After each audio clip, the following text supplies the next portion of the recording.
Hello বন্ধুরা, আসসালামু আলাইকুম। কেমন আছেন আপনারা সবাই? আশা করি সবাই ভালো আছেন। আজকে আমি আপনাদের সাথে শেয়ার করব কিভাবে লিকুইড ভিভো ক্রিম দিয়ে পারফেক্ট ক্রিম বানানো যায়, A to Z আপনাদের সাথে শেয়ার করব। তো এই বিটার দিয়ে, ইলেকট্রিক বিটার দিয়ে কিভাবে আমি এই ক্রিমটা পারফেক্টভাবে আপনাদেরকে বানিয়ে দেখাচ্ছি।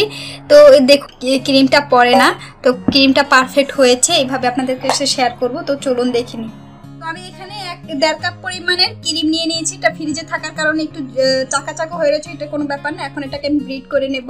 প্রথমে লো স্পিডে 2 মিনিট বিট করার পরে এরপর আমি এখানে আইসিং সুগার অ্যাড করব।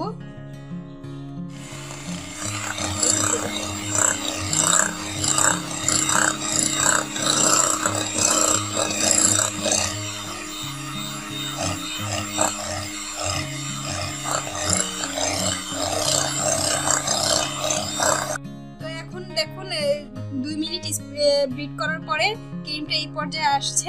তো আমি এখনই আইসিং সুগার অ্যাড করব না, তো ভাবছিলাম এখনই আইসিং সুগার অ্যাড করব। আর একটু ঘন হবে যখন, তখন আমি আইসিং সুগার অ্যাড করব। তো আরও আমি 2 মিনিট বিট করে নিচ্ছি লো স্পিডে।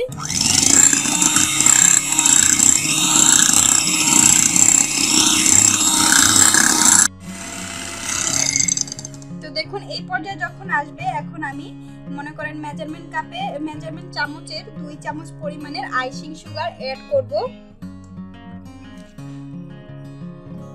কারণ ক্রিমে মিষ্টিটা থাকে অনেক, তারপরও আমি সেই বুঝে 2 চামচ পরিমাণের আইসিং সুগার অ্যাড করে দিলাম। এখন এটাকে আমি হাই স্পিডে বিট করে নেব, প্রায় যতক্ষণ না একদম ফর্ম ভালোভাবে হবে ততক্ষণই বিট করে নিতে হবে।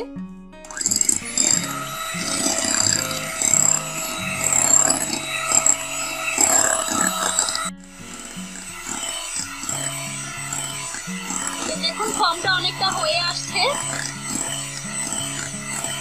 এই ক্রিমটা করতে আমার প্রায় 7 থেকে 8 মিনিট টাইম লেগেছে, আপনাদের কম বেশিও লাগতে পারে।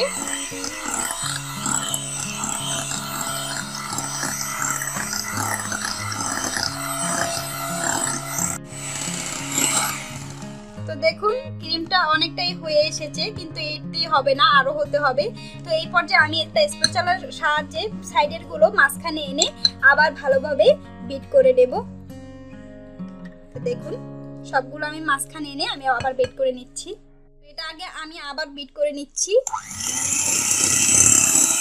দেখুন হাই স্পিডে বিট করে নিতে হবে। বিট করবেন ততই এটা ঘন হবে, এটা যেন না পড়ে বাটি থেকে, সেই পর্যন্ত এটাকে বিট করে নিতে হবে।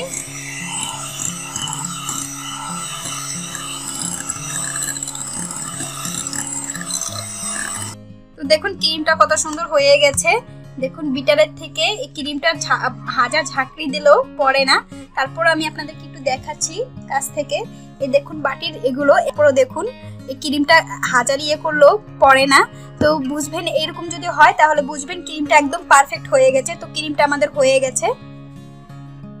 তো বন্ধুরা দেখুন হয়ে গেল আমাদের ভিভো লিকুইড ক্রিম দিয়ে পারফেক্ট বিট করা ক্রিম। তো দেখুন আমি আবারও একটু স্প্যাচুলার সাহায্যে উঠিয়ে দেখাচ্ছি। এটা দেখুন স্প্যাচুলার থেকে পড়ছে না। তো ক্রিমটা পারফেক্ট হয়ে গেছে। এটাতে আপনি ভাগ ভাগ করে যে কোনো কালার মিশিয়ে নিতে পারেন। তো যদি লিকুইড কালার মেশান তাহলে আবার একটু বিট করে নিতে হবে, কারণ লিকুইড কালার মেশালে একটু পানি পানি হয়ে যেতে পারে। তো এখন এই ক্রিম দিয়েই আমি আপনাদেরকে একটা কেক ডেকোরেশন রেসিপি নিয়ে আসবো। আজকের মতন এখানেই বিদায়। ভালো থাকুন, সুস্থ থাকুন। পরবর্তী ভিডিও আসা আগ পর্যন্ত আল্লাহ হাফেজ।